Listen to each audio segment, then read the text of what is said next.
en welkom bij deze speciale aflevering van Moviesnackx. Ik heb het in deze special uitgebreid over Man of Steel, de nieuwe film van Zack Snyder.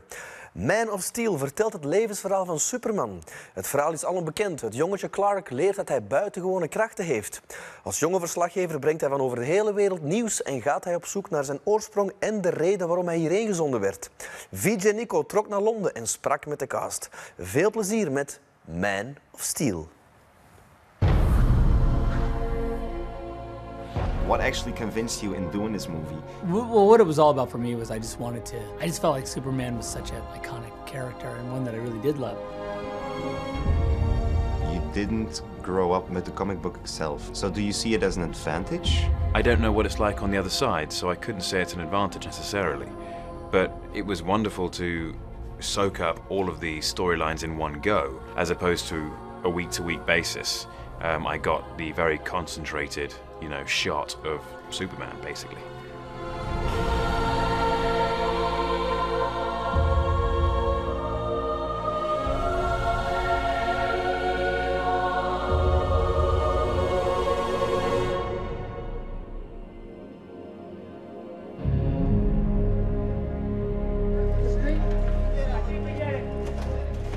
How was it actually working with Zack? What surprised you about him the most? I think that it was his attention to character. I knew he was really, skilled with his visual sensibility, but the fact that he was really focused on character and he wanted it to feel true and authentic every time we did it, that was a surprise to me. Now, this is your most realistic movie so far, and it's a Superman movie, so how do you combine those two facts into one movie? Well, I guess for me, it's like that whole idea of, in order for Superman, because he's so fantastical of a character, in order for you to believe him, I felt like, the style had to be very sort of real, like gritty and organic. And also I felt like, there's so many of these superhero movies that feel so slick, and, like they're shot out of a computer. And that's why also, I really wanted the movie to feel organic and kind of naturalistic, because I thought it was, just also different from what's being done. But the thing about Zack, no matter what sort of pressure he's putting you under in terms of what he's asking you to do, the energy level on set is always fun. So you're not worried about how hard something is or how many times you've done it or whatever. You kind of, on a daily basis, you just want to please him because he's so enthusiastic, he's so deeply involved. Boom, come on. You want to be on film sets where the director is that way. You have to be, So, I really enjoyed the time on set, actually. We tried to land Superman in America. It was really important to ground him in a reality that we can understand. This story is a very realistic mirror. It's a 2012, 2013 world. We wanted to have real places. We didn't want Superman to crash into a fictitious location. We wanted everything to feel as real as possible. There are ways into the story through that contemporary world. There's a real connection for the audience to understand this is our contemporary condition. The most minute little detail all the way to the biggest, broadest concept, all of it gets the same attention. It really makes the movie deeper and more interesting on every level.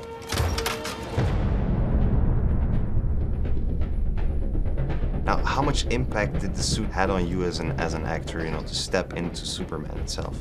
The suit has its own physical energy. It's quite a remarkable thing. When I put it on for the first time, I didn't see myself wearing a Superman outfit. I felt like all of us had created something, and it was quite powerful. And I know I feel different when I wear the suit, and everyone on set treated me differently as well when I was walking through set with the suit on. It was kind of weird. In what way? Could you give an example for it? People would stand straighter somehow, and they'd look and stare, and there's a sense of, there's a power to the suit.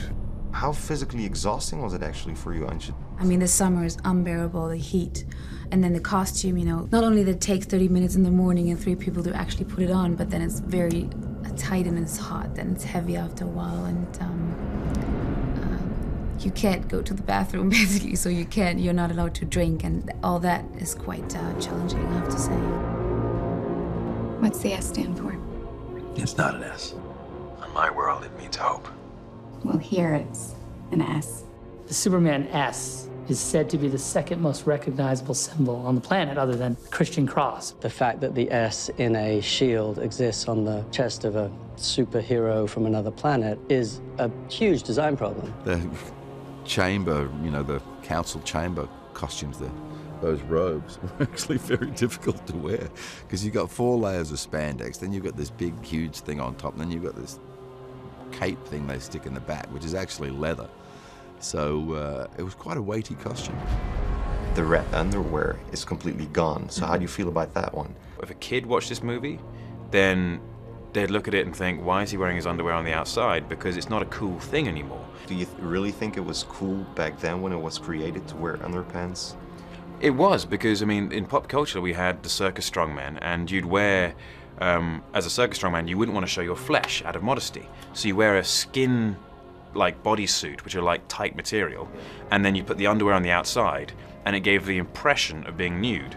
But society would not allow you to actually be walking around in just your underwear. And so the superheroes, which were created in the comic books, were that exact same thing, but with colors.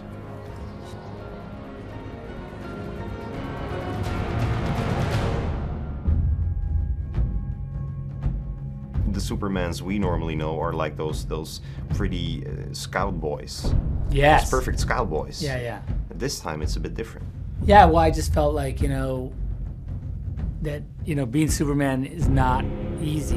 It's not like he's just a god hovering over us telling us, fixing our problems. He has the frailties of a man, because he grew up as a human. And I think that was the thing that we thought we would try and get after, So what do you find fascinating about Superman? Is it the alien fact behind it? Or is it maybe the man underneath the suit? I think it's the whole package. I think it's definitely that there's the element of, the story, and that he's really fascinating because he's a scoop, He'll be an outcast. They'll kill him. How? He'll be a god to them.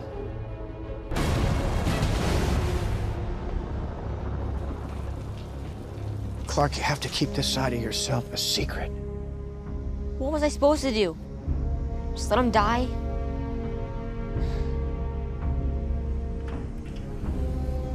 Maybe. Was the flying sequence still the most difficult one to pull off? Or were there like other sequences or other scenes that you thought- Anytime Superman flies, it's difficult. And one of the philosophies we had was like, when we photograph it, let's make it feel like it's hard to film. That also helps it feel more realistic. Like, the camera should never, you can't really get a great shot of him when he's flying because he's flying so fast. It's like all that stuff I really wanted to make feel not easy to photograph. We're going to see action in this film like we've never seen it before. Much more physical, much more high-powered. Now, to become Superman, you probably have to go through some big physical changes or preparation for it. And I heard that you had also the same trainer as Michael. So was there like a healthy rivalry in the gym just to become? Yes, there was a healthy rivalry, but we were very supportive of each other. It wasn't like we were genuinely competing, because there's no point in competing with each other and that kind of thing. Body types are different, and two different people. But it was a lot of fun working together and having someone there who understood the pain that the other was going through. With Antje and with Henry, it's very obvious that they did a lot of training. You actually see I'm covered in armor all the time, but it still helped with the mentality of the character. You can't play a warrior and not have some sort of physical prowess. Miss Lane, not a fan of the Daily Planet, but those pieces you wrote when you were embedded with the First Division were pretty impressive. Well, what can I say? I get writer's block if I'm not wearing a flak jacket. What do you find so fascinating about the character itself and like girls in general? What do they find fascinating about Lois Lane?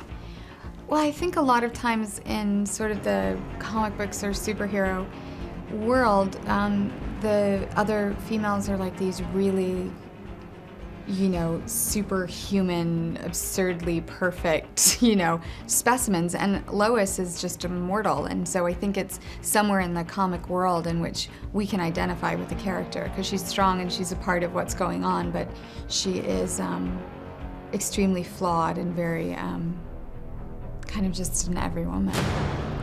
My name is General Zod. For some time, your world has sheltered one of my citizens. To Kal-El, I say this: surrender within 24 hours, or watch this world suffer. You're playing General Zod. This is actually the first time that I've seen a really likable villain in a superhero movie. So how do you find the balance between being a, you know, the human side of it and being this villain that has to, you know, overcome or challenge Superman itself? Yeah, I think it's all a matter of perspective, you know. I mean, if you're here on Earth, then General Zod is not your friend. But if you're a Kryptonian, he's actually kind of a hero. I have a duty to my people, and I will not allow anyone to prevent me from carrying it out. In my imagination, I imagine him having a very long, prolific military career on Krypton, saving the planet from all sorts of, you know, invading forces. And so I think he's just trying to do his job, basically. Our hopes and dreams travel with you. The idea of these two people on a dying world having to make this sacrifice where they would say, you know, we're never going to see our child grow up, but we've got to put this message in a bottle. Clark gets his DNA from another galaxy, but he gets his character from Jonathan and Martha. You're the answer to Are We Alone in the Universe? Can I just keep pretending I'm your son? You are my son. Kevin plays the part with such tenderness and empathy and understanding. What do you do when you have an offspring that's this powerful to instill a sense of right and wrong? Well, look at you! Superman gets a lot of his strength from Jonathan and Martha, and the strength which Kevin and Diane brought to those roles flows off them in their performance. Dusty! Mrs. Kent, I'm Lois Lane from the Daily Planet, and I'd like to talk to you about your son. The protectiveness that she had. As a mother myself, that's something that I look to instill in my daughter. I can't print this, Lois. You might have hallucinated half of it. Harry, come on, it's me we're talking about. Perry White used to be an investigative reporter, and there's still some of that in him, but he has the responsibility of keeping people within the boundaries of good taste, let's say. Lawrence just made it so easy to fall into that sort of contentious relationship with me. I told you not to run with this. There's a humanity that goes through every character in this piece, whether it's Pa Kent, Jor-El, Lois, Perry White, or Zod for that matter. The actors are amazing, the director's amazing. Have you considered the impact that this Man of Steel, this character, this Superman, has on your career, but also on your personal life right now? I have definitely considered it. On my career, wonderful thing. I mean, it's going to help my career. It's going to give me a lot more in the way of options with filmmakers and scripts. Personal life, of course it's going to affect. I mean, if it's as big as people think it's going to be, then yes, because people will have a preconceived idea of who I am as a person before they even meet me. So it will affect my personal life. Hopefully not in too much of the way of a negative, and that might be down to me. Thank you very much. Thank you very much. Why did you send me here? You will give the people of Earth an ideal to strive towards. They will stumble. They will fall. But you will help them. You will guide them. You will give them hope. That's what this symbol means. Hope. Man of Steel, met misschien wel de nieuwe hotshot in Hollywood, Henry Cavill als Superman, is vanaf nu te zien in de bioscoop. Zeker de moeite als je het mij vraagt. Deze special zit er helemaal op. Tot de volgende. Ciao.